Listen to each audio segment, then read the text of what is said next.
If you had £75,000 to invest in 2025, would you A, invest in an area that's set to grow by 10% per year, or B, invest in an area that's set to stagnate at 1% for the next 5 years? Well, I'm assuming you'd pick option A, but so many investors end up in option B situations because of hidden fears and misconceptions they don't even realize they have, and there's a high likelihood that you have them too. So in this video, I'm going to walk you through 3 common investment scenarios that highlight these mistakes and reveal which strategy I'd personally use if I had £75,000 to invest today. So this first scenario is a mishmash of hundreds of different clients I've worked with over the years, and it's probably the most common situation and mistake I see people making. Meet Wilfred from Wimbledon. He's a successful doctor from London. He's on a decent salary, and despite paying an extortionate mortgage for his own London flat, he's managed to save up £75,000 to invest. And because he listens to the world's greatest property podcast, he knows that's more than enough to get into property. So he makes a decision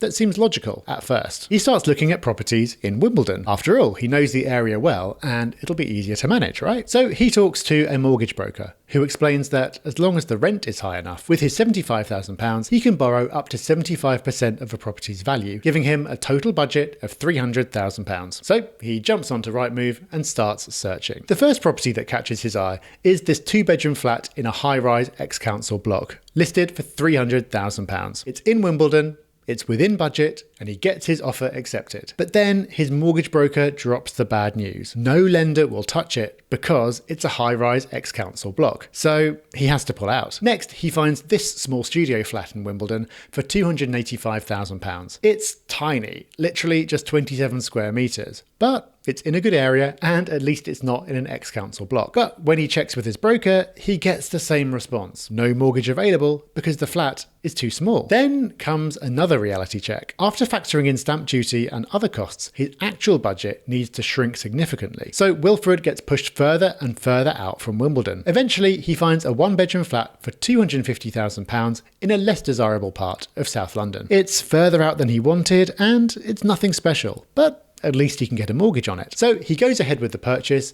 and starts living the property investment dream.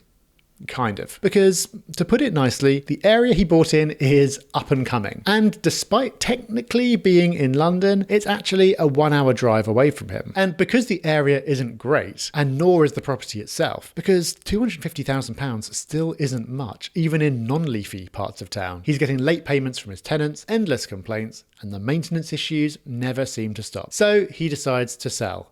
And let's just say the return on investment is disappointing at best. And the reason this happens is because Wilfred has made the southerner sin, trying to force his budget to work in an expensive area so he can be close to home. So for any Wilfreds watching this, unless you've got serious money to invest, London or most other places in the southeast usually means settling for lower quality properties, worse tenant experiences, and ultimately poorer returns. And I say this from personal experience, it's not fun. So you might want to consider one of the other options. Now, for our second scenario, this is actually a recent deal that we did for one of our clients. Like many of our clients, Michael is from the south of England, but instead of trying to force his budget to work near home, he decided to focus on high growth areas anywhere in the country. And if you want to know which areas we're predicting will see the best growth in 2025, you can download that from our free investment toolkit. The link is below. After analysing several areas, we identified Wakefield as a prime opportunity. Because as property prices in nearby Leeds and Sheffield continue to rise, Wakefield is perfectly positioned to benefit from this growth. We found Michael a 3-bed semi-detached house and managed to secure it for £176,000 despite it being valued at £199,000. And the best part of all is that the tenant demand in this area is phenomenal. He could literally take his pick of tenants. The numbers worked out perfectly too. Michael's total cash investment, including his 25% deposit, stamp duty, and all other costs,